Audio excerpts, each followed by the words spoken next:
దేవుని మహాకృపను బట్టి మరొకసారి చాలా తక్కువ వ్యవధిలో మీ సంఘమును దర్శించుటకు ప్రభు నాకు ఇచ్చిన ఈ అవకాశాన్ని బట్టి ప్రభువును మిక్కిలిగా స్తుతిస్తూ ఉన్నాను. నేను లాస్ట్ టైం ఎప్పుడు వచ్చాను? అక్టోబర్లో వచ్చాను. సో మీ సహవాసాన్ని నేను మర్చిపోలేదు, నిత్యం జ్ఞాపకం చేసుకుంటున్నాను, ప్రార్థిస్తున్నాను. మరి ముఖ్యంగా నాకు ఈ సంఘాన్ని నన్ను ఈ సంఘానికి పరిచయం చేసిన ప్రియ సోదరుడు బ్రదర్ జెర్మియా గారు, ఆయనతో మా అనుబంధం చాలా సుదీర్ఘమైంది, చీరాల నుండి, వారి స్వస్థలం నుండి. కనుక మరి నిన్న నేను రాగానే బ్రదర్కి ఫోన్ చేశాను, ఇట్లా వచ్చాను అని. రక్షణానందం బ్రదర్ నాకు ఏమంటారు, అది విశాలమైన ఆహ్వానం ఇచ్చేసినాడు.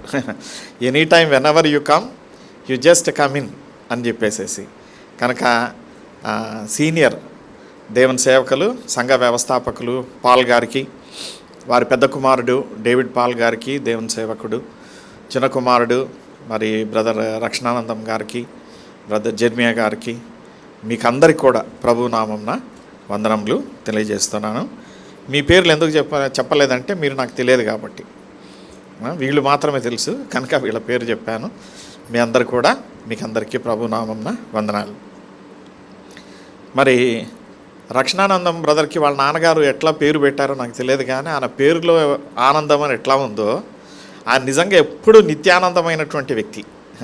చూడగానే పలకరింపు కానీ అన్నీ. నిన్న నాకు ఉదయం ఫోన్ చేసినప్పుడు ఎంతో సంతోషంగా, అన్నా వచ్చినారా, రండి రండి రండి అని. సో అలాంటి రిసెప్షన్ అనేటువంటి దేవుని సేవకునికి ఎంతో ఆనందాన్ని, ప్రోత్సాహాన్ని కలుగు చేస్తుంది. మరి మీ సంఘంలో ప్రతి బిడ్డను బట్టి ప్రభుకి స్తోత్రాలు. చిన్న సంఘమైనా మనకు ఒక వాగ్దానం ఉంది కదా, ఏంటది? చిన్నమందా. కానీ అదే పట్టుకొని మనం చిన్నగానే ఉండకూడదు. వీ హ్యావ్ టు గ్రో కదా. ప్రభు అది ఇచ్చినట్లే వాగ్దానం అని అట్లాగా ఉండకూడదు, మనం వృద్ధి చెందాలి. మీరు కూడా సంఘం వృద్ధి చెందినట్లుగా పట్టుదలతో ప్రార్థన చేయండి. ఇంగ్లీష్లో ఒక ప్రావర్బ్ ఉంది, స్మాల్ ఈజ్ బ్యూటిఫుల్ అంటారు. అంటే చిన్నదేదో అది చాలా సుందరంగా ఉంటుంది అని. అట్లాగా చిన్న సంఘము చాలా సుందరంగా ఉంది. మరి మీ అందరిని బట్టి ప్రభువుని మిక్కిలిగా స్తుతిస్తున్నాను. మరి ఇక్కడ మా పాప ఉంది, ఆమె కుటుంబం గురించి కూడా ప్రార్థన చేయండి. గీతం ఫిజియోథెరపీ కాలేజీలో తను పనిచేస్తుంది అసిస్టెంట్ ప్రొఫెసర్గా. కనుక ఆమెను చూడటానికి వస్తాం అప్పుడప్పుడు. ఇప్పుడు అలాగే వచ్చాం. వాక్యంలోనికి వెళ్దాం. తెస్సలోనికయులకు పౌలు రాసినటువంటి మొదటి పత్రిక. తెస్సలోనికయులకు పౌలు రాసిన మొదటి పత్రిక 1వ అధ్యాయం 1 నుండి 6 వచనములు ఎవరైనా గట్టిగా చదివి వినిపించండి. ఇది మైక్ పెట్టుకో బ్రదర్. ఎవరు చదివింది? ఎవరో చదివేవాళ్ళు కొద్దిగా మైక్ పెట్టుకొని చదవండి.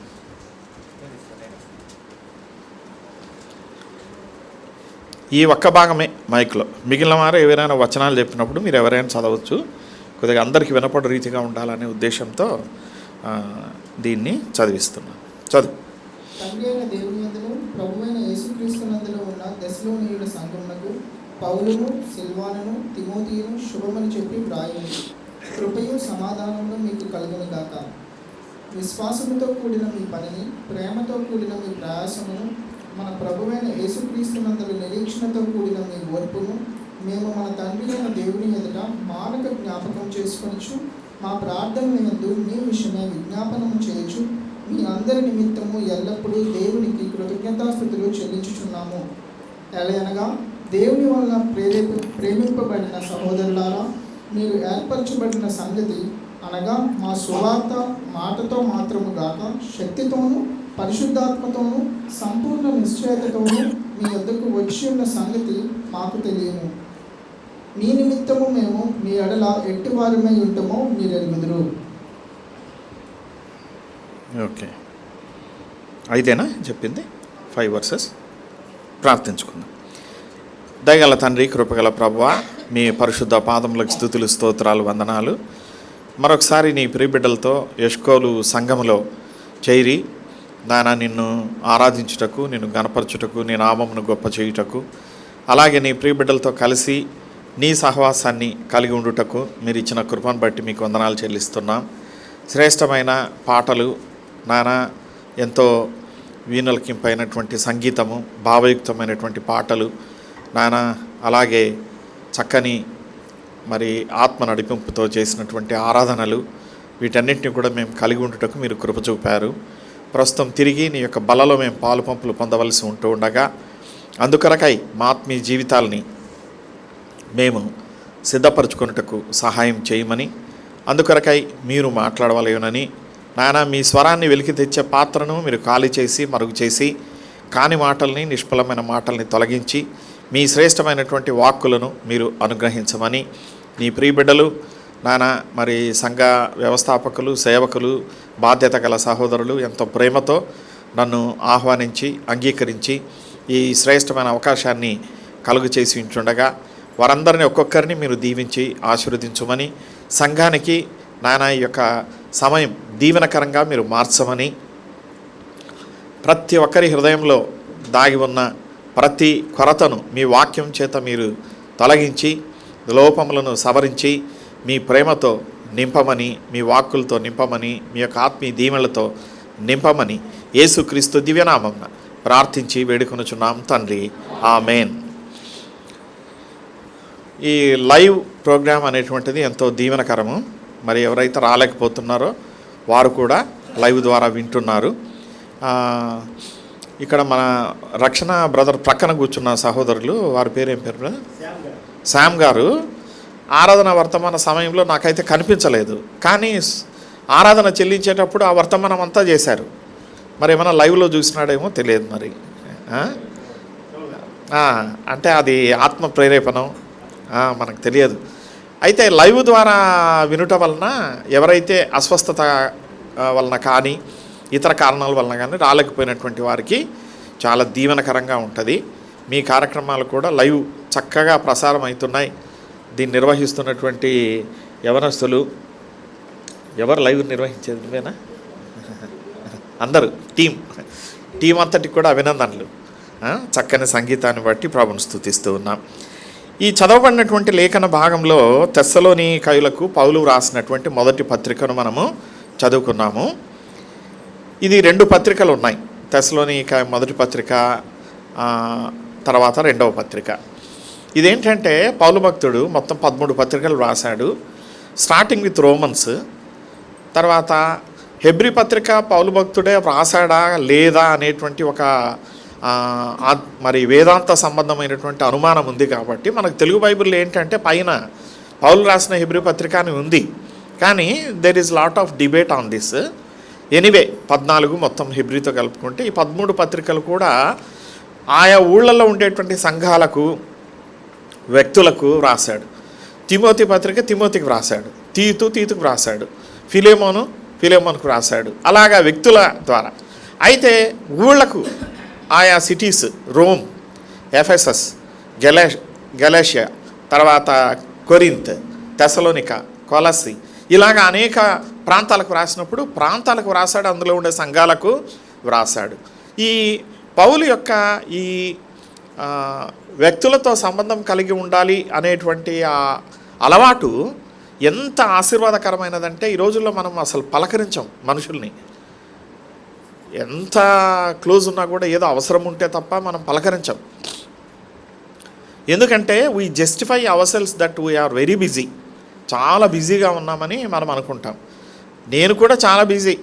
నేను రాత్రి ప్రతిరోజు 1 గంటకు పడుకుంటాను. ఎందుకంటే అందరికి మెసేజెస్ పంపించి, ప్రార్థన విన్నపాలు నాకు వచ్చినవన్నీ పంపించి అవన్నీ. ఎవరైనా నన్ను అడిగితే నేను చాలా బిజీ బ్రదర్, రాత్రి 11 వరకు 1 గంట వరకు నేను మేల్కుంటాను అని చెప్పవచ్చు. కానీ ఇట్ ఈజ్ నాట్ ఎక్స్క్యూజబుల్ అని అంటాను నేను. ఎందుకంటే మనకి ఎవరైతే సన్నిహితులుగా ఉన్నారు, అందుకని నేను బ్రదర్ రక్షణానందంని కూడా నా లిస్ట్లో యాడ్ చేశాను.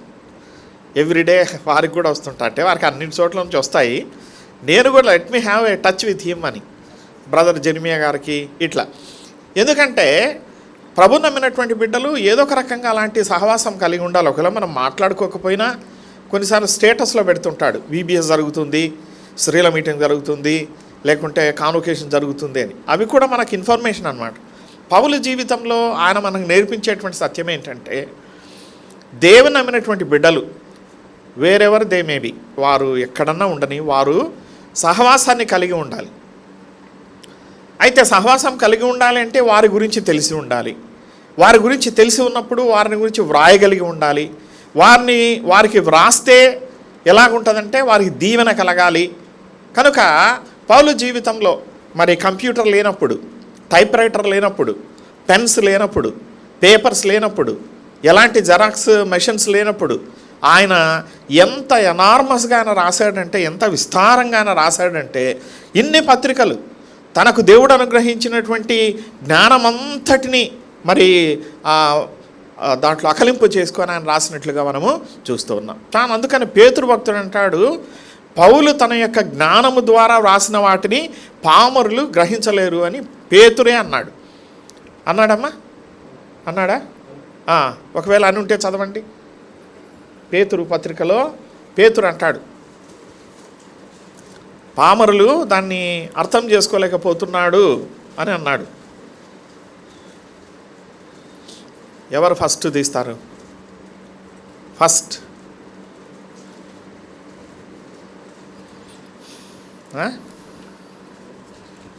అంటే మీకు వాక్యం తెలియదని కాదు, చక్కగా మీరు వాక్యాన్ని నేర్చుకున్నవారే. పేతురు 2వ పత్రిక 3వ అధ్యాయం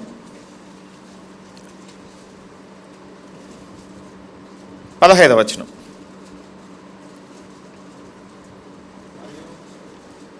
చదువు.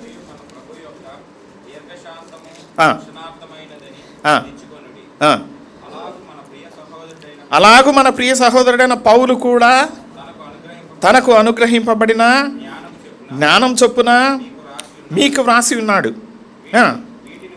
వీటిని గూర్చి తన పత్రికలన్నిటిలోనూ బోధించుచున్నాడు. అయితే వాటిలో కొన్ని సంగతులు గ్రహించుటకు కష్టమైనవి,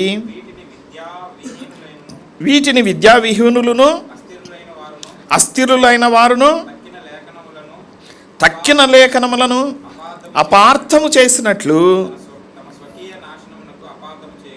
అది ఉందా? ఈ వచనం అండర్లైన్ చేసి పెట్టుకోండి, ఇంపార్టెంట్. పౌలు భక్తుడు ఎన్నో సంగతులు రాశాడు దేవుడు తనకిచ్చిన జ్ఞానం ద్వారా. అయితే అనేకులు జ్ఞానం లేని వారు, విద్యావిహీనులు దీన్ని అర్థం చేసుకోలేకపోతున్నారు. కష్టమైనటువంటి డాక్ట్రిన్స్ ఉన్నాయి దాంట్లో అని అంటాడు. ఎందుకు ఈ కష్టమైన డాక్ట్రిన్స్ కూడా రాశాడు? ఎఫ్ఎస్సి పత్రికలో మీరు చూస్తే 1వ అధ్యాయం 5వ వచనంలో నాన్ స్టాప్గా ఒక 10 వాక్యాలు ఒక వచనంలో పెట్టాడు. 3వ అధ్యాయంలో కూడా అలాగే. అంతంత పెద్ద సుదీర్ఘమైనటువంటి వచనాలను ఆయన ఎందుకు రాశాడు అంటే, ఏదో ఒకరోజు 2000 సంవత్సరాల తర్వాత దాన్ని ధ్యానించేటువంటి వారు వస్తారు. ఈ రోజుల్లో పరిశుద్ధ గ్రంథాన్ని ధ్యానించేటువంటి వారు ఎంతోమంది దేవుడు పాత రోజుల్లో అంటే గొప్ప గొప్ప పండితులు, గొప్ప గొప్ప వేదాంత పండితులు వారు తయారు చేసినటువంటి గ్రంథాలను ఈరోజు మనము వాడుకొనుచూ ఉన్నాం. పుల్పిట్ కామెంటరీ అని ఉంది. పుల్పిట్ కామెంటరీ అని మామూలుగా ఇప్పుడు ఈ రోజుల్లో అంత ప్రాచుర్యంలో లేదు, పాత రోజుల్లో ఉండింది.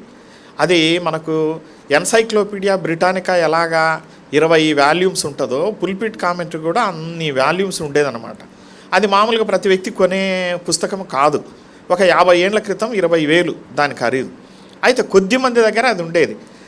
ఏంటంటే దాంట్లో పౌలు అన్నాడు అనుకోండి, పౌలు గురించి ఇన్ని పేజీలు ఉంటాయి, రక్షణ అంటే ఇన్ని పేజీలు ఉంటాయి, విమోచన అంటే ఇన్ని పేజీలు. అది సామాన్యుడు చదవలేడు, అర్థం చేసుకోలేడు. అందుకని దాన్ని కొంచెం సరళీకరిస్తూ మాథ్యూ హెన్రీ అనేటువంటి ఆయన కామెంటరీ రాశాడు. అలాగే చాలామంది దేవుని బిడ్డలు రాశారు. డేక్స్ అనేటువంటి అతని భార్య కలిసి 43 సంవత్సరాలు పరిశోధించి వాళ్ళు డేక్స్ అన్నోటేటెడ్ బైబిల్ అని రాశారు. అది ఇప్పుడు 4,000 ఇంగ్లీష్ భాషలో ఉంది, తెలుగులోకి కూడా వచ్చింది. అది గొప్ప దీవెన. ఏంటంటే ఒక పేజీలో మధ్యలో 2 కాలమ్స్ వాక్యం ఉంటుంది, ఇటు వ్యాఖ్యానం ఉంటుంది. ఒక్కొక్క పేజీలో సన్నటి అక్షరాలు ఉంటాయి. అది అంత సులభంగా అందరూ చదవలేరు, చేయలేరు. కనుక ఎంతమంది లోతుగా దాన్ని తరచి చూచి తవ్వి ఆ బంగారు గనిని జీజాన్ గారు చెప్పేవారు కదా, ఏమనేవారు, దేవుని యొక్క వాక్యం ఎలాంటిదంట, గనిలాంటిది, గనిలాంటిది అది. కనుక బంగారు గనిలాంటి దేవుని యొక్క వాక్యాన్ని తవ్వుతూ ఉండగా అనేక సత్యాలు బయటకు వచ్చినట్లుగా పౌలు భక్తుడు రాసినటువంటి యొక్క 13 పత్రికల ద్వారా ప్రపంచానికి యేసుక్రీస్తు ప్రభువు వారి యొక్క తత్వము, సంఘ స్థితిగతులన్నీ కూడా అందులో వ్రాయబడినట్లు మనము చూస్తూ ఉన్నాం. పౌల్లో ఉన్నటువంటి ఇంకొక స్పెషాలిటీ ఏంటంటే, ఇప్పుడు నేను ఒకటి పుల్పిట్ కామెంటరీ అనేటువంటిది మెన్షన్ చేశాను కదా, ఒకసారి ఈ మధ్య కొన్ని ఫొటోస్ చూశాను నేను. ఏంటి ఆ ఫొటోస్ అంటే, భక్త సింగ్ గారు వాడిన గది ఫోటోలు అని కొన్ని సర్క్యులేట్ అయినాయి, మీరు కూడా చూస్తుంటారు. ఆ గదిలో భక్త సింగ్ గారు వాడినటువంటి ఇంగ్లీష్ బైబిల్స్, ఈ పుల్పిట్ కామెంటరీ కూడా ఉంది. అంటే ఆ రోజుల్లో 50 సంవత్సరాల క్రితం 60 సంవత్సరాల క్రితం వారు ఈ కామెంటరీ, అంటే ఇంగ్లీష్ మన ఇంగ్లాండ్ నుంచి మాత్రమే దొరికేది, అది వాటిని ధ్యానించడం అంటే చాలా లోతు కావాలి, చాలా అర్థం చేసుకోవాలి, ఆంగ్ల భాషతో ప్రావీణ్యం ఉండాలి, మరి ప్రార్థన ఉండాలి. ఆ పౌలు భక్తుడు కూడా అలాగా చిన్న పత్రిక రాస్తే దాని మీద అంతంత పుస్తకాలు రాస్తున్నారు. అంటే ఎంత జ్ఞానం దాంట్లో పెట్టుంటాడు, ఎంత ప్రార్థన శక్తి ఉన్నది, ఎంత వరం ఉన్నది, ఎంత గిఫ్టెడ్గా ఆయన రాశాడు. అయితే ఒకటి ఏంటంటే, పౌలు భక్తుని యొక్క రచనల్లో గద్దించే చోట గద్దిస్తాడు, శిక్షించే చోట శిక్షిస్తాడు, ప్రేమించే చోట ప్రేమిస్తాడు. ప్రతి పత్రికలో అలాగే ఉంటుంది. ఒక చోట అంటాడు కొరింథీయులకు రాస్తూ, నేను మీ యొద్దకు బెత్తం పట్టుకొని వచ్చుచున్నాను అన్నాడు. అంటే కొట్టడానికి, ఎందుకంటే పాపాన్ని విడవడం లేదు, తప్పిదాలను విడవడం లేదు, లోక సంబంధులుగా ఉన్నారు, పాపంలో ఉన్నారు కాబట్టి నేను వస్తున్నాను. మీకు అనేక మంది బోధకులను తండ్రి ఒక్కడే అంటాడు. అంటే తనను తండ్రి స్థానంలో పెట్టుకొని వీళ్ళందరినీ పిల్లల స్థానంలో పెట్టినాడు. కొన్ని చోట్ల ఏమంటాడంటే మెచ్చుకుంటాడు. మీరు నా కొరకై మీ కన్నులను ఊడదీసి ఇస్తామని చెప్పి ఉన్నారు కదా అని గలతీయులను మెచ్చుకున్నాడు. అలాగే తెస్సలోనిక సంఘాన్ని వ్రాస్తూ ఆయన తెస్సలోనికలను ఏం చేస్తున్నాడంటే మెచ్చుకుంటున్నాడు. కొన్ని చోట్ల నొచ్చుకుంటున్నాడు, కొన్ని చోట్ల క్రమశిక్షణ చేస్తూ ఉన్నాడు. ఈ తెస్సలోనిక అనేటువంటిది ఏంటంటే, తెస్సలోనిక అనేటువంటి ప్లేస్లో కట్టబడిన ఉన్నటువంటి సంఘం. ఇప్పుడు విశాఖపట్నంలో సంఘపు దూతకు వ్రాయినది ఏమనగా అంటే వీలు కాదు, ఎందుకంటే ప్రతి సందుకు ఒక సంఘం ఉంది కదా, ప్రతి వీధికి ఒక సంఘం ఉంది, ఎన్నో అసంఖ్యాకమైన సంఘాలు ఉన్నాయి. ఆ రోజుల్లో ఏంటంటే అది స్టార్టింగ్ పాయింట్ కాబట్టి అప్పుడప్పుడే సంఘం ఆవిర్భవిస్తుంది కాబట్టి తెస్సలోనికలో ఉన్న సంఘానికి పౌలు భక్తుడు వ్రాస్తున్నాడు. ఈ తెస్సలోనిక అనేటువంటిది పౌలు యొక్క కాలంలో చాలా పెద్ద కమర్షియల్ సిటీ. ఇది అప్పటికే 2 లక్షల జనాభాతో విస్తారమైనటువంటి వ్యాపారంతో ఇది వర్ధిల్లుతూ ఉండింది. దీన్ని కట్టించినటువంటి వాడు ఎవరంటే అలెగ్జాండర్ చక్రవర్తి. ఆయన ప్రపంచాన్ని అంతా జయించినటువంటి ఆ సమయంలో తన కజిన్ సిస్టర్ మరి తెస్సలోనిక అనేటువంటి ఆమె పేరు మీద ఈ పట్టణాన్ని కట్టి ఈ పట్టణాన్ని చాలా వృద్ధి చేసినాడు. అక్కడ ఉన్నటువంటి యొక్క ప్రజలు అనగా అనేక ప్రాంతాల నుంచి ట్రేడర్స్ వచ్చేవాళ్ళు, వ్యాపారస్తులు వచ్చేవాళ్ళు, వాళ్ళ ద్వారా ఇక్కడ పట్టణం చాలా వృద్ధి చెందింది. అందులో నుంచి కొంతమంది ప్రభునమైనటువంటి వారు ఉన్నారు. తెస్సలోనిక సంఘం యొక్క ఫౌండేషన్ హిస్టరీ ఎలాగ ఆవిర్భవించింది అనేటువంటి చరిత్ర మీరు చూడాలంటే గో టు అపోస్తల కార్యములు 17వ అధ్యాయం, అక్కడ మొత్తం ఉంది. అక్కడ మెయిన్గా పాత్ర వహించిన వాళ్ళంటే ఘనమైనటువంటి స్త్రీలు దే ప్లేడ్ మేజర్ రోల్ ఎక్కడ తెస్సలోనిక సంఘంలో. అయితే తెస్సలోనిక సంఘంలో ఎప్పుడైతే పౌలుకు ఇబ్బంది వచ్చిందో అక్కడి నుంచి ఆయన మరలా వేరే స్థలాలకు వెళ్ళిపోయినట్లుగా మనము చూస్తూ ఉన్నాం. బెరయ అనే సంఘాన్ని కూడా దర్శించాడు, కానీ బెరయకు పత్రిక వ్రాయలేదు, కొన్ని ప్లేసెస్కి రాయలేదు, కొన్ని ప్లేసెస్కి వ్రాసాడు. ఈ తెస్సలోనికలో ఉన్నటువంటి సంఘానికి ఆయన వ్రాసినటువంటి పత్రిక యొక్క మూలాంశం ఏంటంటే, ద మెయిన్ థీమ్ ఏంటంటే మోడల్ చర్చ్, మాదిరికరమైన సంఘము ఎలాగుండాలి. మాదిరికరమైన సంఘము అంటే మాదిరికరమైన విశ్వాసులు ఉంటేనే మాదిరికరమైన సంఘం వస్తుంది. మాదిరికరమైన దైవ సేవకుడు ఉంటేనే మాదిరికరమైన సంఘము ఉద్భవిస్తుంది. కనుక మాదిరికరమైన విశ్వాసి, మాదిరికరమైన దైవ సేవకుడు, మాదిరికరమైన సంఘము, మాదిరికరమైనటువంటి సాక్ష్యము గల సహవాసాన్ని పౌలు భక్తుడు ఇక్కడ తెలియపరుస్తూ ఉన్నాడు. చూడండి, చదవండి మొదటి వచనం.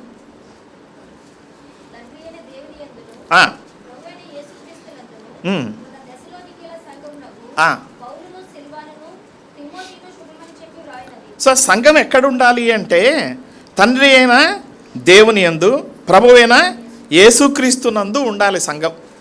అది మనం ఎప్పుడు కూడా మా సంఘం పలానా దాంట్లో ఉంది, పలానా దాంట్లో ఉంది అనేటువంటి విషయాన్ని బట్టి హర్షించకూడదు. మనము దేన్ని బట్టి హర్షించాలంటే మన సంఘం ఎవరితో ఉంది?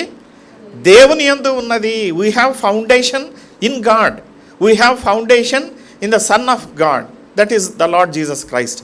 We are bounded by the Holy Spirit.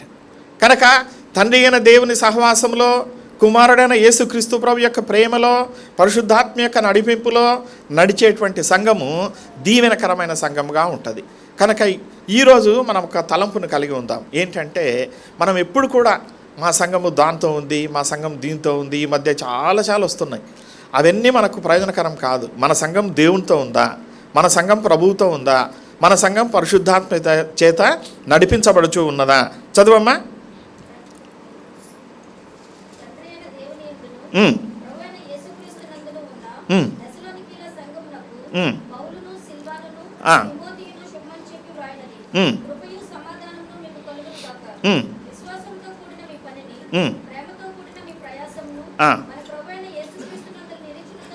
కనుక తెస్సలోని సంఘాన్ని పౌలు భక్తుడు మెచ్చుకుంటున్నాడు.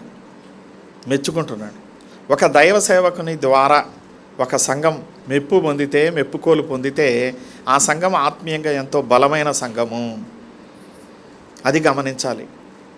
ఒక సేవకుడు మీ సంఘానికి వస్తాడంటే తెలియని వ్యక్తి క్రొత్తగా వచ్చినాడు, మీ సంఘాన్ని చూసినాడు, ఎంతో ఆత్మీయంగా సంతోషించినాడు, ముచ్చటపడిపోయినాడు. దానివల్ల మీకు కలిగే ప్రయోజనం ఏంటి తెలుసా? ఎక్కడికి పోయినా ఈ సేవకుడి సంఘం గురించి చెప్తా ఉంటాడు. పలానా చోట సంఘం ఉంది, వారు ఎంతో ఆత్మీయులు, వారు ఈ విధంగా పాటలు పాడతారు, ఈ విధంగా వాక్యం చెప్తారు అనేటువంటిది. అందుకనే ఆ యొక్క సంఘాన్ని దర్శించినప్పుడు, నేను కూడా ఈ సంఘాన్ని ఇది రెండవసారి దర్శించడం, సో ఒక అభిప్రాయం నా మైండ్లో ఏర్పడుతుంది. ఎష్కోలు అంటే పలానా సంఘము, పాల్ గారు పుల్పిట్ మీద కూర్చొని ఉంటారు, డేవిడ్ పాల్ గారు నడిపిస్తుంటారు, రక్షణానందం గారు సంతోషంగా ఉంటారు, జెర్మియా బ్రదర్ కీబోర్డ్ వేస్తుంటాడు. ఈ పిక్చర్ నాకు వచ్చేస్తుంది ఎష్కోలు సంఘము అనగానే. కనుక ఇక్కడ అంటున్నాడు, నేను, సిల్వాను, తిమోతి, ముగ్గురం, పౌలు, సిల్వా, తిమోతి, మేము ముగ్గురం ఏంటంటే ప్రభువును స్తుతిస్తున్నాం ఆయన మీ పక్షంగా చూపినటువంటి కృపను బట్టి. అది ఈ రోజుల్లో చాలా చోట్ల చూస్తాము. మరి ఎన్నో గీతలు గీసుకొని ఉన్నారు సేవకులు. సేవ మెయిన్గా దెబ్బతినటానికి కారణం ఏంటంటే గీతలంటే బౌండరీస్. అది యేసుక్రీస్తు ప్రభు యొక్క రక్తమునందు కడగబడినటువంటి ప్రతి విశ్వాసి ఎఫెసీ 3వ అధ్యాయం ప్రకారం ఏ తండ్రిని బట్టి కుటుంబం అని పిలువబడుచున్నదో ఆ తండ్రి బిడ్డలముగా మనం ఉన్న ఎడల మనం ఎలాగుంటామంటే ఆ ప్రేమ బాంధవ్యాన్ని కలిగి ఉంటాం. అది లేదు. నేను చాలా చోట్లకి పరిచర్యకు పోయినప్పుడు వాళ్ళు అడుగుతుంటారు, బ్రదర్ మీరు ఏం బ్యాక్గ్రౌండ్ అంటారు. ఏం బ్యాక్గ్రౌండ్ అంటే ఏం చెప్పాలా? నేను బైబిల్ బ్యాక్గ్రౌండ్. అట్లా కాదు బ్రదర్, అంటే మన ఎన్నో ఉన్నాయి కదా సంఘాలు, దాంట్లో ఏం బ్యాక్గ్రౌండ్ అంటే మామూలుగా అంటే చెప్పాలంటే హెబ్రోన్ బ్యాక్గ్రౌండే. కానీ మా నాన్నగారు మొదటి నుంచి కూడా భక్త సింగ్ గారి పరిచర్యను, భక్త సింగ్ గారి సాక్ష్యాన్ని ఎంతో ఆయన అభినందించేవాడు, అభిమానించేవాడు. ఆయన దానివల్ల ప్రోత్సహించబడినాడు. సేవ కూడా విశ్వాస సేవ చేశాడు. తాను ప్రారంభించిన సంఘాలని భక్త సింగ్ గారి హెబ్రోన్ సంఘాలకు ఆయన ఇచ్చేశాడు. కానీ ఆ పరిచర్యతో అసోసియేట్ అయి ఉండలేదు అని నేను చెప్పేవాడిని. సరే బ్రదర్, అట్లయితే భక్త సింగ్ గారి ఓకే ప్యాటర్న్ ఓకే, అది మీరు అంటే మీరు సియోని గీతాలే పాడతారా మీ చర్చిలో అని అడుగుతారు. అవును బ్రదర్, సియోని గీతాలే. ఓకే, అయితే మీరు ఏ గ్రూపుకు సపోర్ట్ చేస్తారు అంటారు. ఏం గ్రూప్స్ ఉన్నాయని నేను అడుగుతాను. అదే ఆ గ్రూప్ ఉంది, ఈ గ్రూప్ ఉంది, ఆ గ్రూప్ ఉందని. ప్రియమైన వారలారా, మనకు ఇవి సాతాను పెట్టేటువంటి వరద లాంటివి. ఈ వరదలో కొట్టుకొని పోతాయి, ఇవన్నీ ఉండవు. స్థిరమైనటువంటి ఫౌండేషన్ ఏంటంటే తండ్రి అయిన దేవుని యందును, కుమారుడైన క్రీస్తునందును, ఆత్మ అయినటువంటి పరిశుద్ధాత్మ యందును పునాది వేయబడిన సంఘమే స్థిరముగా నిలిచేది. అలాంటి సంఘానికి కొన్ని లక్షణాలు ఉంటాయి. నిజమైనటువంటి దేవుని యొక్క సంఘం అంటే కొన్ని లక్షణాలను కలిగి ఉంటుంది. అందులో మొట్టమొదటి లక్షణం చూడండి, 1వ అధ్యాయంలో 2వ వచనం చదవండి గట్టిగా. చాలు. మొట్టమొదటిది ఏంటంటే విశ్వాసముతో కూడిన మీ పని. మీ పని. అమ్మ ఇంగ్లీష్లో చదవండి. ఆ, ఆ, ఆ.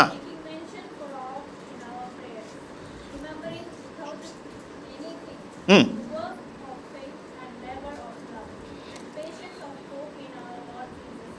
కనుక ఇక్కడ భక్తుడు అంటున్నాడు, పౌలు భక్తుడు 1వ అధ్యాయం 2వ వచనంలో, విశ్వాసముతో కూడిన మీ ప్రేమను నేను ఏం చేస్తున్నానంటే అభినందించుచున్నాను. అది మొట్టమొదటిగా విశ్వాసి యొక్క జీవితంలో కావాల్సింది ఏంటంటే విశ్వాసంతో కూడిన పని. Faith is important. విశ్వాసం లేకుండా ఎవడును దేవుణ్ణి చూడలేడు, దేవుని యొద్దకు రాలేడు. విశ్వాసము, పరిశుద్ధత ఇవన్నీ కూడా చాలా ప్రాముఖ్యమైనవి.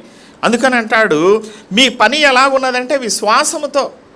ప్రియులారా, నేను గమనించాను ఎన్ని చోట్ల విశ్వాసంతో దేవుని యొక్క సేవను ప్రారంభించిన వాళ్ళందరూ కూడా చాలా లోయర్ లెవెల్ నుంచి సేవను ప్రారంభించారు.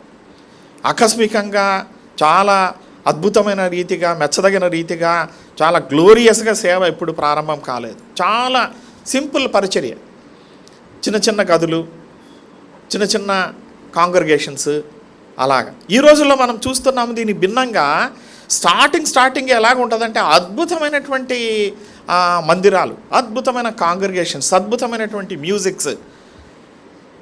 కారణం ఏమిటంటే విశ్వాసముతో ప్రారంభము కానిది ఏదైనాను వ్యాపార రీతిగా ఏదైనా చేస్తే అదేమవుతుందంటే ఎంతో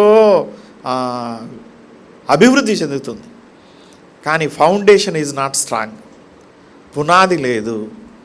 అందుకని ఈ రోజుల్లో 50,000 మంది వస్తున్నారు మా సంఘానికి, 1,00,000 మంది వస్తున్నారు మా సంఘానికి అని చెప్పేటువంటి వ్యక్తులకు, ముఖ్యమంత్రులతో కూడా క్లోజ్నెస్ ఉన్న వ్యక్తులకు, అయ్యా మా విశ్వాసుల్ని పలానా స్టేట్లో ఈ విధంగా చంపుతున్నారు, మా విశ్వాసుల యొక్క సంఘాలను తగలబెట్టినారు పలానా చోట హిందూపురంలో, పోయిన ఆదివారం ఆరాధనలు జరుగుతుంటే దూరి లోపలికి ఆరాధనలను ఆపేసినారు, దేవుని సేవకులను వాళ్ళ మీద దౌర్జన్యం చేసినారు. ఈ పెద్ద పెద్ద సేవకులు అనబడే వాళ్ళు ఒక్క మాట అనలేరా అని నాకు ఎన్నోసార్లు నా హృదయం గాయపరచబడుతుంది. మనం ఎంతమంది మాట్లాడినా ఏం దానికి రెస్పాన్స్ ఉండదు. ఒక గొప్ప వ్యక్తి, నేను 1,00,000 మంది విశ్వాసులకు సేవకుడిని అనే వ్యక్తి కనుక ఒక మాట అంటే ఎంతో దానికి ప్రభావం ఉంటుంది. కానీ ఆ పని ఏంటి అంటే అది విశ్వాసంతో కూడిన పని కాదు. చెప్తారు వాళ్ళు ఇది విశ్వాసంతో కూడిన పని అని. విశ్వాసంతో కూడిన పని అంటే నీవు ప్రార్థిస్తూ ఉంటావు, నీవు కనిపెట్టి ఉంటావు, ప్రభువా నేను గుడిసెలోనే ఆరాధిస్తున్నానని ప్రార్థిస్తావు, ప్రభువా మాది బీద స్థితి అని ఆరాధిస్తావు. ఒకానొక రోజు స్టెప్ బై స్టెప్ స్లోగా దేవుడు ఏం చేస్తాడంటే దాన్ని ఆశీర్వదిస్తాడు. ఒక 30-40 ఏళ్ల క్రితం బ్రదర్ ఈ సంఘం ఇట్లాగే ఉండిందా? లేదు. ఎలాగుంది? ఆ వెనకున్నటువంటి మందిరంలాగా ఉంది. ఇప్పుడు God has promoted, God has given development. దేవుడు మీకు గ్రోత్ ఇచ్చినాడు, ఏసీ మందిరం ఇచ్చినాడు, విశాఖపట్నంలో గుర్తింపగలిగినటువంటి సంఘముగా చేసినాడు, స్తుతించేటువంటి ఆరాధించే బిడ్డలను ఇచ్చినాడు, వాక్య పరిచర్య చేసే వాళ్ళని ఇచ్చినాడు, సంగీత వాయిద్యాలను ఇచ్చినాడు, లైవ్ ద్వారా అనేక 100 మందికి వెళ్ళేటువంటి పరిస్థితి కల్పించినాడు. ఇదేంటంటే విశ్వాసం యొక్క ఫౌండేషన్తో. అందుకని అంటాడు మొదటిది, మీరు విశ్వాసముతో కూడిన ఈ పనిని మీరు చేయుచున్నారు. విశ్వాసానికి 2 పార్శ్వాలు ఉన్నాయి. ఇంగ్లీష్లో ఏమంటామంటే 2 sides ఆఫ్ ఎ కాయిన్. ఒక నాణెంకు 2 వైపులా ఉన్నట్లుగా విశ్వాసానికి ఉన్నాయి. అయితే విశ్వాసం ఏంటంటే మనం గ్రహించవలసినది, ఇక్కడ అంటాడు విశ్వాసంతో కూడిన మీ పని. మనం చేసేటువంటి పని విశ్వాసంతో కూడుకున్నదిగా ఉండాలి. విశ్వాసంతో మనం ప్రభువుని సేవించుచున్నామా? 2 రకములైన విశ్వాసం ఉంది. ఒకటి వచ్చేసి ఏమంటారంటే యేసుక్రీస్తు ప్రభువు కూడా దేవుడే అంటారు. యేసుక్రీస్తు ప్రభువు కూడా దేవుడే. కూడా దేవుడే అంటే అర్థం ఏంటి? మీకేమన్నా అర్థమైందా? యేసుక్రీస్తు ప్రభువు కూడా దేవుడే అని అంటారు. మేము ప్రభువును కూడా అంటారు.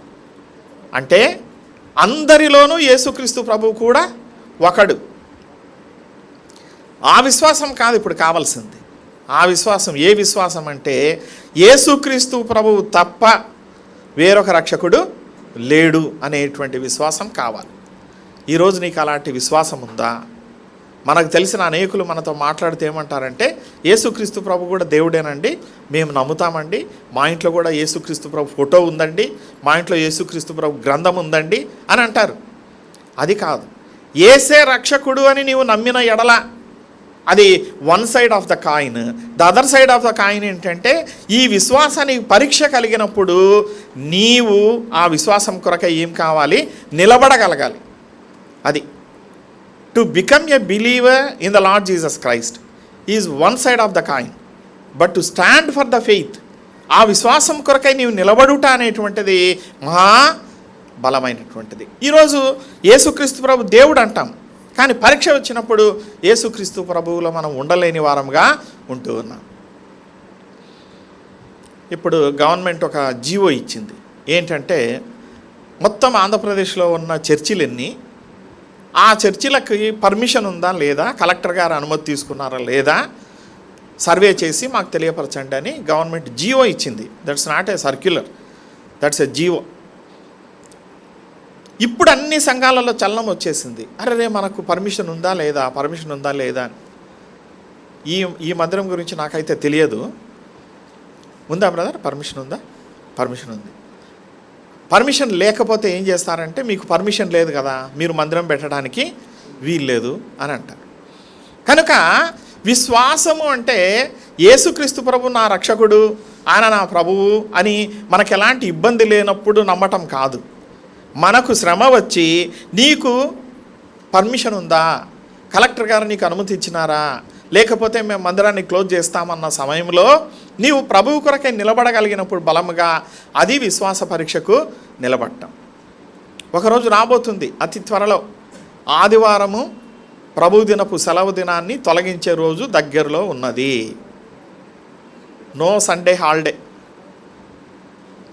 ఏ రోజు హాలిడే ఇస్తారంట? Friday or Saturday.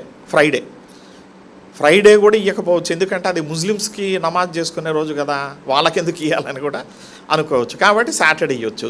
అప్పుడు మనం ఏం చేయాలి? ఫ్రైడే హాలిడే ఇచ్చి సండే తీసేసినారనుకోండి, మనం ఏం చేయాలి? మనము అంతే బ్రదర్ చెప్పినట్లుగా అనుకూల సమయంలో కూడుకోవాలి. ఇది శ్రమ.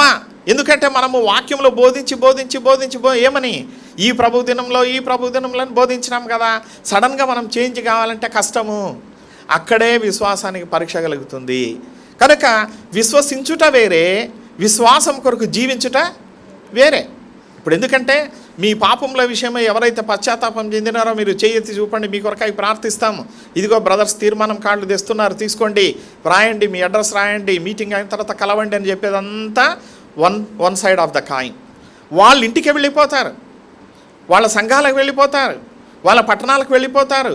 అక్కడ ఈ యొక్క బలం ఉండదు, అక్కడ సంఘం ఉండదు. అప్పుడేంటంటే పడిపోయి పతనమయ్యేటువంటి అవకాశము ఉన్నట్లుగా మనం చూస్తూ ఉన్నాం. ప్రియమైన దేవుని బిడ్డలారా, నీవు రక్షింపబడి ఉన్నావా? రక్షణలో కొనసాగుచున్నావా? యేసు రక్షకుడిని విశ్వసించి ఉన్నావా?